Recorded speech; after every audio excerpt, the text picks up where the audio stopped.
الحمد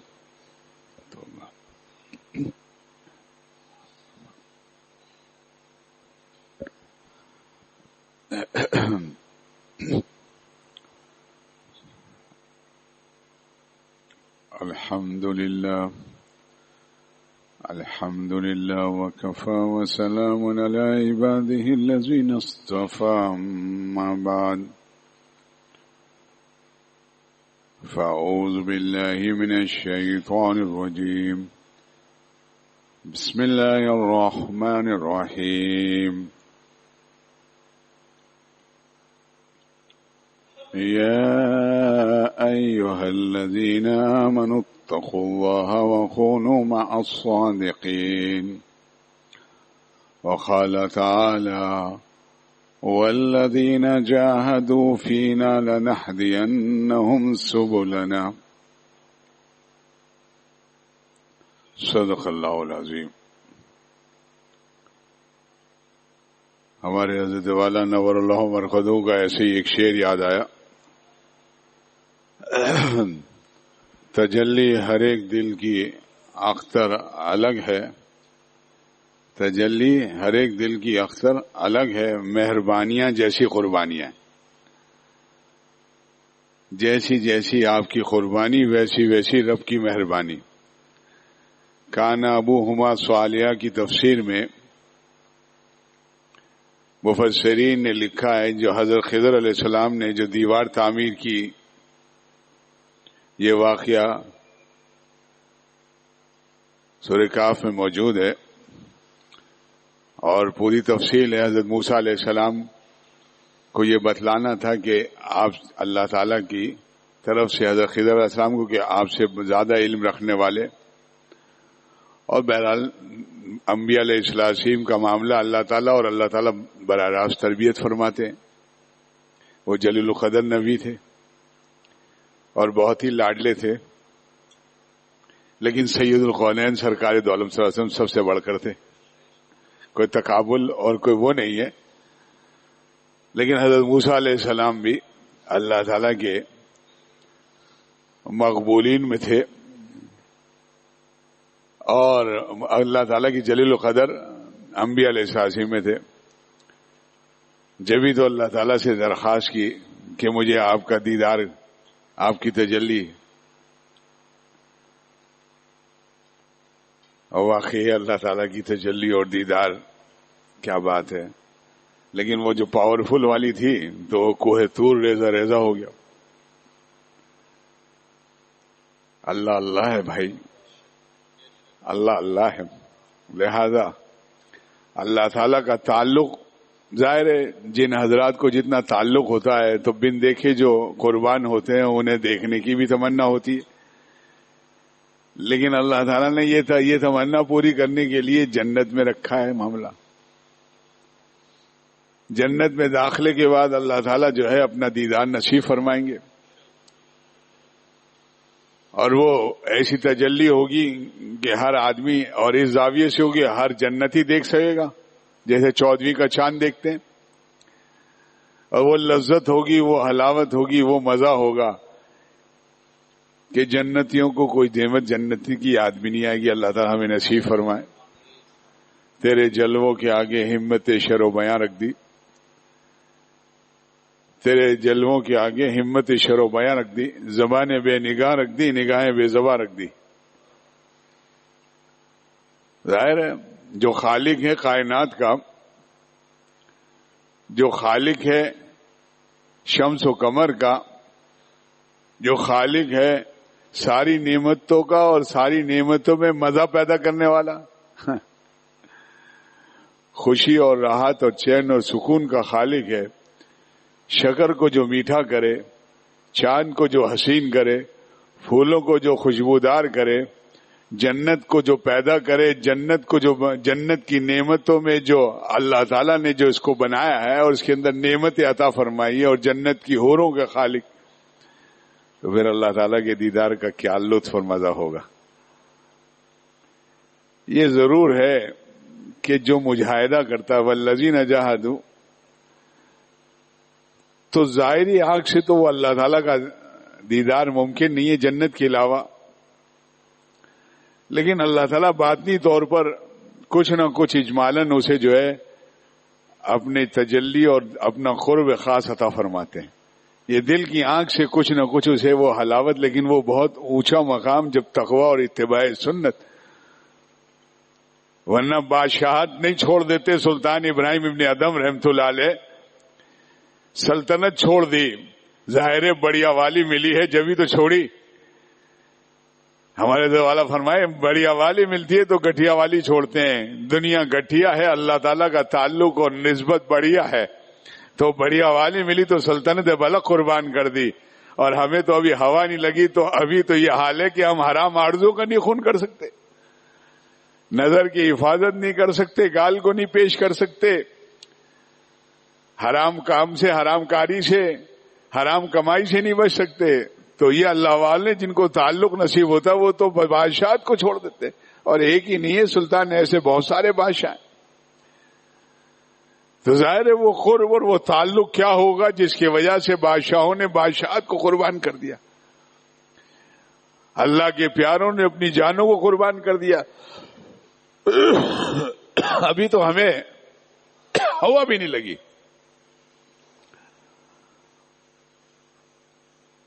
ورنہ سرکار دو عالم صلی اللہ علیہ وسلم جان نبوت خود تمنا فرمائے کہ یا اللہ آپ ایسے پیارے ہیں،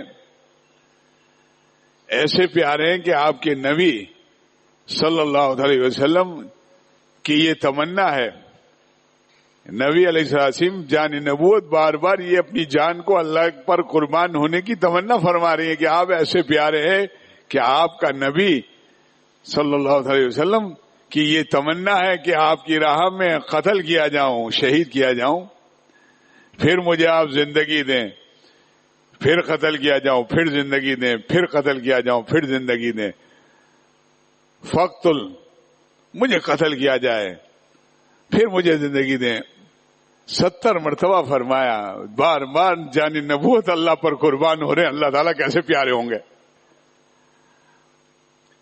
ایک مجاہد پرانے وقت میں مسجد میں داخل ہوتے ہیں سیدھے پیر سے، بھائی الٹے پیر سے داخل ہونے والے سامنے نظر آتے ہیں. الٹے پیر سے داخل ہونا خلاف سنت ہے. مسجد میں تو سنت کے مطابق داخل ہو. مسجد میں بھی داخل ہوتے ہیں اور صرف سیدھے اور الٹے پیر میں کوئی مشقت نہیں ہے، صرف اہمیت اور توجہ کی بات ہے. احساس ہی نہیں ہوتا ہے. مدت تو اس سنت کو مذاکرہ کرنے کے باوجود وہی ایک مجمع الٹے پیر سے داخل ہوتا ہے، اور اب بھی ہو رہا ہے. افسوس یہ ہے کہ ہمیں اپنے نبی کے طریقے سے کوئی تعلق ہی نہیں لگتا، پرواہ نہیں ہے.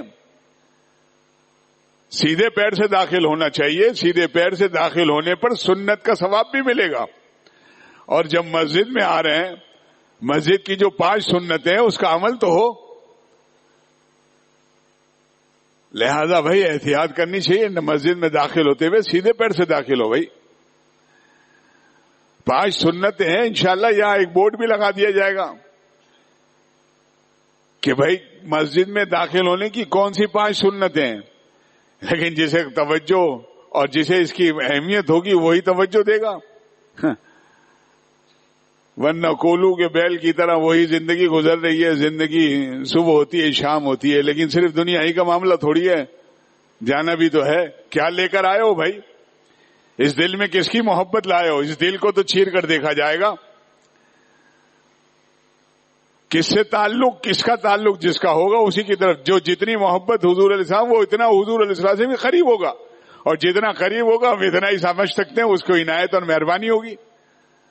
اور جتنا غیر کے قریب ہوگا، من تشبہ بقوم فہو منہم، جو جس کے ساتھ مشابہت کرے گا اسی کے ساتھ اس کا حشر ہوگا. جو نبی علیہ السلام کے ساتھ مشابہت کرے گا آپ صلی اللہ علیہ وسلم کے ساتھ اس کا حشر ہوگا. اور آپ صلی اللہ علیہ وسلم کے ساتھ حشر ہونے کا مطلب یہ انشاءاللہ اللہ تعالیٰ اپنا فضل خاص سے اسی مغفرت فرمائیں گے. اور جو غیروں کے ساتھ مشابہت کرے گا وہ غیروں کے ساتھ، تو غیروں کا کیا حال ہوگا؟ غیر المغضوب علیہم ولا الضالین. تو صرف سننے کا مقصد نہیں ہے، عمل بھی کوئی توجہ ہو. اور ابھی بھی 50% مجمع الٹے پیر سے ہی آ رہا ہے مسجد میں. افسوس کے ساتھ کہنا پڑتا ہے کہ اس درجے لاپرواہی ہے. ساری دنیا کی فکر ہے یہ نہ ہو جائے، یہ نہ ہو جائے، وہ نہ ہو جائے. اور دین ایسا ہے، گھر کی لونڈی ہے، جب چاہے جیسے ہے مولانا سب چلتا ہے. ارے بھائی یہ کونی تمہاری خوش رہ گئی سردی میں، ارے سب چلتا ہے. اللہ تعالیٰ غفور الرحیم ہے، سب چلتا ہے. یہاں آپ کو غفور الرحیم اللہ تعالیٰ کی ذات بے شک غفور الرحیم ہے، لیکن ایسے تھوڑی اپنی سی کریں گے نا. یہ بھائی انگلیوں کا خلال کرو، یہ خشک رہتی ہیں وضو کے اندر، نہیں مولانا سب چلتا ہے. اے اللہ اللہ ہے، اللہ بے شک اللہ اللہ ہے، لیکن کوئی مذاق تھوڑی ہے. تو بھائی اپنی سی کرنی پڑے گی. سب سے زیادہ ہمارے یہاں اہمیت نہیں ہے تو دین کی نہیں ہے، ویسے ہی گھر کی لونڈی ہے. سب ساری زندگی لگا دی ہم نے مٹی پر، مٹی ہونے پر، مٹی کے کھلونوں پر. اور جو کام آنے والی چیز ہے وہ محمد صلی اللہ علیہ وسلم کی مبارک شریعت اور طریقہ ہے، اس پر کوئی توجہ نہیں ہے.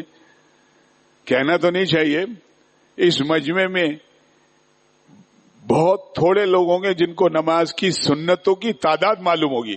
سنت تو بہت دور کی بات ہے. 51 سنتیں ہیں، 51. جب تعداد نہیں معلوم تو سنت کہاں سے معلوم ہوگی. اور کلمہ طیبہ کے بعد سب سے اہم فریضہ نماز ہے. اور نماز بھی سنت کے مطابق نہ ہو. نماز کس سے فاسد ہوتی ہے یہ کس کو معلوم ہے؟ بہت تھوڑے لوگوں کو معلوم ہے. جب نماز 100 کس پر ہوتا ہے؟ سجدہ 100. تو بھائی یہ سیکھنا ہوگا. ایسے لاؤبالی زندگی کے لیے تو نہیں بھیجا ہے. اللہ تعالیٰ نے ایک مقصد کے لیے وما خلقت الجن والانس الا لیعبدون، عبدیت عبادت کے لیے بھیجا ہے. افحسبتم انما خلقناکم عبثا، کیا ہم نے تم کو یوں ہی بیکار پیدا کیا اور کیا تم ہمارے پاس لوٹ کر واپس نہیں آؤ گے؟ اوپر کا طبقہ تو اس درجے احتیاط کرتا تھا کہ آنکھ میں بیماری ہو گئی ہے. حضرت شیخ نے لکھا ہے، ایک صحابی رضی اللہ عنہ، اور اس زمانے کے ڈاکٹر طبیب نے کہا کہ کچھ زمانہ آپ کو سجدہ زمین پر نہیں کرنا ہوگا، اوپر کرنا ہوگا کسی لکڑی پر، تختے پر. فرمایا ایک سجدہ بھی لکڑی پر سجدے اس پر نہیں کروں گا، حالانکہ عذر ہے، شرعی عذر ہے. زمین کے علاوہ سجدہ نہیں کروں گا، آنکھ کی بینائی رہے یا نہ رہے. تھوڑی سی تکلیف ہوتی ہے مسجدوں میں کرسیوں کے وہ لگ جاتے ہیں. بھائی سوچنے کی بات ہے، پوچھا جائے کسی مفتی صاحب سے، اتنی سہولت پسندی وہ بھی دین میں. آپ دیکھو پہلے تو اتنی کرسیاں نہیں تھیں، اور اس کے شرعی مسائل ہیں. دیوبند سے بہت بڑا فتویٰ نکلا ہے. اور کیا چیز پر کرسی پر اور کیا چیز ساقط ہوتی ہے نماز کے اندر، یہ مسائل ہیں. بہرحال مفتی اعظم سے پوچھا جائے. لیکن افسوس یہ ہے کہ ہمیں اس کی پرواہ نہیں ہے. مولوی نے مشکل بنا لیا ہے. مولوی نے جو ہے نا یہ مسئلہ بنا. مولوی مسئلہ بتاتا ہے، مسئلہ تو اللہ اور اللہ کے نبی صلی اللہ علیہ وسلم نے شریعت کا بنایا. مولانا کو کیا ضرورت ہے آپ کو اتنی تکلیف میں؟ وہ تو چاہتے ہیں کہ آپ کے لیے سہولت ہو، لیکن جہاں گنجائش ہوگی وہاں ہوگا. بنوری ٹاؤن کے مفتی اعظم مفتی ولی حسن صاحب رحمۃ اللہ علیہ جب مفتی اعظم بنے اور دارالافتاء کے رئیس بنے بنوری ٹاؤن کے، چونکہ ہمارے بہت سارے حضرت کے متعلقین اور دوست وہاں اس زمانے میں حضرت کے شاگرد اور اس میں رہے، مفتی صاحب نے اس وقت تمام مفتیان اکرام جو فتویٰ دیتے ہیں ان کو بلا کر فرمایا کہ اس وقت ذوف ہے، جہاں تک گنجائش ہو فتوے کے اندر امت کو وہاں تک گنجائش دینا، سہولت اپنے معاملے میں ہر ممکن کوشش کرنا کہ گنجائش کے بغیر عمل کرو، لیکن امت کے لیے گنجائش دو. یہ ہے مولوی. آپ کو تکلیف ہوتی ہے کہ مولانا سہولت جہاں ہوگی نہیں دے گا. کیوں نہیں دے گا؟ آپ جیسے خیر خواہ سارے ادارے چلتے ہیں تجار سے. تو بہرحال عمل کی بات ہے، عمل ہونا چاہیے بھائی. عمل جو ہے سنت کے مطابق. مسجد میں یہاں ہم نے پیارے نبی کی پیاری سنت رکھی ہوئی ہے. معذرت کے ساتھ ہمارا مضمون کہاں سے کہاں چلا گیا، لیکن افسوس ہے نا کہ سنت کے مطابق مسجد میں نہ داخل ہو. ایک صحابی رضی اللہ تعالیٰ عنہ آگے اس زمانے میں غسل کرنا جمعے کے دن وجوب کے درجے میں تھا، اور ابھی بعض ائمہ کے یہاں جمعے کے دن ہے، حناف کے یہاں کو مستحب پہ ہے اور ائمہ کے یہاں. لیکن بعض ائمہ کی ہیں. اور جلیل القدر صحابی اور سیدنا عمر فاروق رضی اللہ عنہ خطبہ دے رہے ہیں, خطبے میں کھڑے ہوئے وہ صحابی آئے اور فرمایا, تو اس پر طویل حدیث ہے بخاری شریف کی, تو اس وقت ڈانٹ کر فرمایا کہ بھائی یہ عمل یہ ہے, مفہوم. تو مقصد کہنے کا یہ کہ یہ حضرات اس درجے اتباع سنت اور اس درجے مستحب پر عمل تھا. جمعے کا روز ہے, سید القونین سرکار دو عالم, اور ادب دیکھیے, ایک تو جن کو عذر نہ ہو وہ دیوار سے ٹیک لگاتے ہیں, وہ بھی مناسب نہیں ہے. گھنٹوں ہم ریلوے کی لائن پہ کھڑے رہتے ہیں, یہاں رہتے ہیں وہاں رہتے ہیں, ایک دو گھنٹے بل جمع کرا رہے ہیں, لائن لگی ہوئی آخری تاریخ ہے, وہاں ہمیں جو ہے کمر کا درد نہیں ہے, مسجد میں ہم ٹیک لگاتے ہیں. کیوں بھائی؟ اس سب جہاں ضرورت نہیں ہے, ہاں جس کو عذر ہے وہ یقیناً کرے مسجد کے اندر. اور حناف کے اندر تو مجاہدہ اور والذین جاہدوا آج تک اسی آیت شریفہ کو پڑھا گیا. تو میں یہ عرض کر رہا ہوں کہ حضرت سرکار دو عالم صلی اللہ علیہ وسلم جو ہے آپ صلی اللہ علیہ وسلم خطبہ فرما رہے تھے, اور جلیل القدر صحابی ہیں عبداللہ ابن مسعود, اس امت کے فقی ہیں, رئیس المفسرین, رئیس المفسرین ابن عباس رضی اللہ عنہ, حضرت عبداللہ ابن مسعود رضی اللہ, چاروں خلفاء راشدین کے بعد ان کا مقام ہے. آپ صلی اللہ علیہ وسلم مسجد نبوی میں خطبہ فرما رہے اور فرمایا, بہت مجمع دروازے پہ کھڑا ہوا تھا, فرمایا بھائی بیٹھ جاؤ, اور حضرت عبداللہ ابن مسعود رضی اللہ عنہ حاضر ہو رہے ہیں, وہیں جوتیوں میں چپلوں پر بیٹھ گئے. آپ صلی اللہ علیہ وسلم فرمایا میرا آپ سے نہیں کہنا تھا, کہا نہیں آپ صلی اللہ علیہ وسلم, بس آپ کا یہ آواز کان پہ کہ بیٹھ جاؤ, میں وہیں بیٹھ گیا جوتیوں میں. تو یہ ہے ہمارے بڑے, یہ ہے ادب.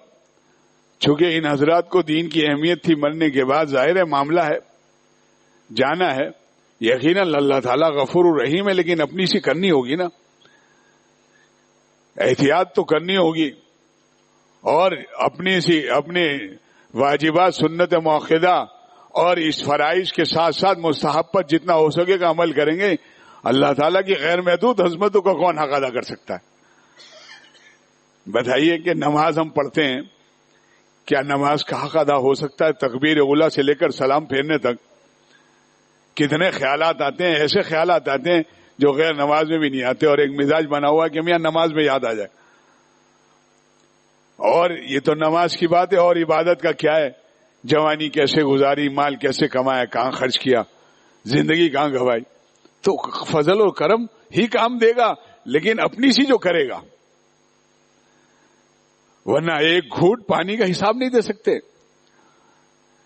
غالب دنیاوی شاعر ہے, لیکن کہتا کیا ہے, جان دی ہوئی اسی کی تھی, حق تو یہ کہ حق بھی ادا نہ ہو, اگر جان بھی دے دی تو کیا کمال کیا, وہ بھی اسی کی امانت ہے. حق تو یہ کہ حق بھی ادا نہ ہوا. یقیناً ہمارے اپنے احوال پر انہی کا فضل ہوگا جو اپنی سی کرے گا. تو بہرحال سنت پر ہی بات ختم کرتے ہیں, وقت قریب آ گیا کہ بھئی مسجد میں داخل ہونے کی 5 سنتیں ہیں, اس کی کوشش کرنی چاہیے. مضمون کسی کی وجہ سے خواہ جو ہے کہاں سے کہاں چلا گیا, لیکن ضروری تھا بہرحال اتباع سنت. ایک بزرگ گھر سے نکلے ہیں اور سنت کے مطابق انہیں یاد نہیں رہا کہ میں جس طرح نکلنا چاہیے بائیں پیر سے, بڑے فاصلے کے بعد پیدل چل کر گرمی ہے واپس ہوئے, اور پھر گھر میں داخل ہو کے خادم ساتھ تک کہنے گا حضور کچھ بھی نہیں کیا, اتنا دوڑایا. فرمایا مجھے یاد نہیں تھا, الٹے پیر سے نکلا اور سنت کے خلاف نکل کر جمعے میں جاؤں, کیسے ہو سکتا ہے؟ تو بھائی ہمیں بھی عمل کرنا ہوگا. ہم سب اس وقت جو ہے باتیں سننا اور کہنے کے زیادہ عادی ہیں, اور ہمارے دل والا صحیح فرماتے ہیں کہ ہم سن کر سنی ہو گئے. سنی تو ہے لیکن سنی, عمل ہمارا کیا, ہم سب کا عمل کا کیا حال ہے؟ لیکن کچھ نہ کچھ تو ہو, اور وہ تو عمل ہو جس کے اندر نہ مشقت اضافی ہے, نہ محنت اضافی ہے نہ مخالفت ہے. مسجد میں داخل ہونے کی 5 سنتیں. سیدھے پیر سے داخل ہونا, کوئی اضافی الٹا اور سیدھے میں کوئی زیادہ مشقت نہیں ہے, توجہ کی بات ہے. بسم اللہ پڑھنے میں کتنی دیر لگتی ہے؟ بسم اللہ پڑھ کر داخل ہونا, درود شریف پڑھنا, مسجد میں داخل ہونے کی دعا پڑھنا اور اعتکاف کی نیت کرنا. دلی میں کر لیں تو جتنی دیر رہے گا اتنا اعتکاف کا ثواب ملے گا. بسم اللہ والصلاۃ والسلام علی رسول اللہ, حاضر کا صیغہ نہیں ہے, یاد رکھیں. بسم اللہ والصلاۃ والسلام علی رسول اللہ, اللہم افتح لی ابواب رحمتک, اور اعتکاف کی نیت کر لیں. یہ 5 سنتوں کے سیدھے پیر سے. من تمسک بسنت عند فساد امتی فلہ اجرہ 100 شہید. جو ایک سنت پر عمل کرے گا جب امت میں سے وہ سنت نکالے اسے 100 شہید کا ثواب ملے گا. ظاہر ہے حضور علیہ السلام کی سنت کوئی معمولی تو نہیں ہے. تو بھائی آج کی اس مجلس کے اندر ہم کوشش کریں گے انشاءاللہ, اور کوشش نہیں بلکہ یقین سے ہم انشاءاللہ سیدھے پیر سے داخل ہوں گے اور یہ 5 سنتوں پہ عمل کرنے کی کوشش. کم از کم سیدھے پیر سے داخل اور بسم اللہ تو پڑھیں گے. اور دل میں اعتکاف کی نیت کرنے میں کیا دیر لگتی ہے بھائی, اور درود شریف پڑھ لیں. اللہ تعالی ہم سب کو عمل کی توفیق نصیب فرمائے. عمل کریں گے تو انشاءاللہ سنت سے دل میں نور پیدا ہوتا ہے اور نور سے سرور آتا ہے. حضور علیہ السلام کے طریقے میں اس درجے اثر ہے, اور جب روحانیت اور ایمانیت میں طاقت آئے گی تو پھر مقابلہ کرنا مادیت سے اور دنیا کی اس مخالف ماحول سے انشاءاللہ آسان ہو جائے گا. وآخر دعوانا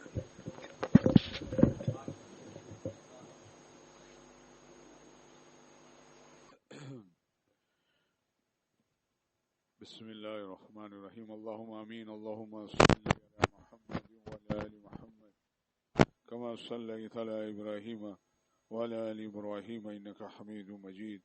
اللہم وعلی آل محمد کما بارکت علی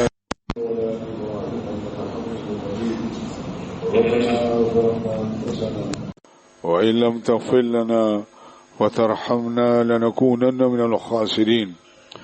ربنا لا تزغ قلوبنا بعد إذ هديتنا وهب لنا من لدنك رحمة إنك أنت الوهاب. ربنا آتنا في الدنيا حسنة وفي الآخرة حسنة وقنا عذاب النار. لا إله إلا أنت سبحانك إني كنت من الظالمين. لا إله إلا أنت سبحانك إنا كنا من الظالمين. رب اغفر وارحم وأنت خير الراحمين.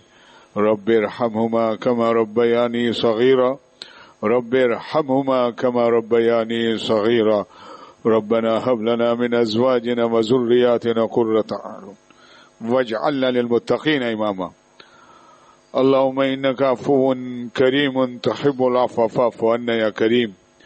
یا رب کریم, یا رب کریم, یا رب کریم, آپ اپنے فضل و کرم سے ہم سب کے گناہوں کو معاف فرما دیجیے. ہماری بگڑی بنا دیجیے, ہماری بگڑی بنا دیجیے, ہماری بگڑی بنا دیجیے. یا اللہ ہم سب کو معاف فرما دیجیے. ہمیں بھی, ہمارے بال بچوں کو, بڑوں چھوٹوں کو, بھائی بہنوں کو, سب کو یا اللہ معافی عطا فرما دیجیے. یا اللہ ہم سب کو اپنا بنا لیجیے, اپنا بنا لیجیے, اپنے دوستوں کی صفوں میں شامل فرما لیجیے. اپنا صحیح اور قوی تعلق عطا فرما دیجیے. نبی علیہ السلام کی ایک ایک سنت پر مر مٹنے والا بنا دیجیے. یا اللہ ہمیں, ہمارے بال بچوں کو, سب کو نیک و نصیبدار اور اللہ والا بنا دیجیے. یا اللہ اولاد کی خوشیاں عطا فرما دیجیے. ہمیں آپ اپنی محبت اور معرفت ہبہ فرما دیجیے. ہم سب کو, ہمارے بال بچوں کو, سب کو اپنی معرفت اور محبت اور نسبت خاص عطا فرما دیجیے. ہم میں سے کسی کو محروم نہ فرمائی. یا اللہ زندگی ایک بار ملی ہے, اس کو قیمتی بنا دیجیے. آپ اپنی دوستوں والی زندگی عطا فرما دیجیے. حیات اولیاء, حیات اتقیاء, حیات اصفیاء نصیب فرما دیجیے. یا اللہ ہمارے زندگی کے لمحات کو ضائع ہونے سے بچا لیجیے. عافیت اور سلامتی اور راحت والی زندگی عطا فرما دیجیے. تقوی والی زندگی عطا فرما دیجیے. متبع سنت والی زندگی عطا فرما دیجیے. یا اللہ ہمارے گھروں کو جنت کا نمونہ بنا دیجیے. ہماری آل اولاد کو ہماری آنکھوں کی ٹھنڈک بنا دیجیے. اولاد کی خوشیاں نصیب فرما دیجیے. ہمارے گھروں میں رحمتیں اور برکتیں نازل فرما دیجیے. ہمارے روزگار میں آسانی فرما دیجیے, برکت عطا فرما دیجیے. سہولت پیدا فرما دیجئے، دینی اور دنیاوی نقصان سے بچا لیجئے یا اللہ. ہمیں نیک بنا اور تعلق اور واسطہ بھی ہمیں نیک لوگوں سے نصیب فرما دیجئے یا اللہ. ضرر رسا شے اور لوگوں سے ہماری حفاظت فرما لیجئے، ہمیں بھی بے ضرر بنا دیجئے اور ضرر رسا لوگوں سے ہماری حفاظت فرما لیجئے یا اللہ. رزق میں برکت دے دیجئے، آسانی فرما دیجئے یا اللہ. غیب سے خزانہ برسا دیجئے یا اللہ. کامل اطمینان نصیب فرما دیجئے، کامل چین اور سکون عطا فرما دیجئے، کامل تقوی والے حیات نصیب فرما دیجئے یا اللہ. عافیت دارین فلاح دارین نصیب فرما دیجئے. ہمارے ایمان، جان، مال، عزت، آبرو کی، آل اولاد کی، املاک کی، گھر بار کی، ذرے ذرے کی حفاظت فرما لیجئے یا اللہ. دونوں جہاں کے مالک ہیں، دونوں جہاں میں پھولوں کی طرح رکھیے، عافیت سے رکھیے. دونوں جہاں کی عزت، سربلندی اور کامیابی نصیب فرما دی. دونوں جہاں کی رسوائی سے بچا لیجئے یا اللہ. یا اللہ ہم آپ کے بننا چاہتے ہیں، ہماری مدد فرما دیجئے یا اللہ. ہمیں دین کی عظمت، دین کی محبت، قدر اور سنت کی عظمت ہمارے دلوں میں پیدا فرما دیجئے. نبی علیہ السلام کے مبارک طریقے پہ ہمیں مر مٹنے والا بنا دیجئے. جو ہمیں مقروض ہیں ہم سب کے قرضے کی ادائیگی کا بآسانی جلد از جلد یا اللہ غیب سے انتظام فرما دیجئے ادائیگی کا یا اللہ. اپنے فضل و کرم سے جلد از جلد ادائیگی ہو جائے یا اللہ. ایسا غیب سے انتظام فرما دیجئے.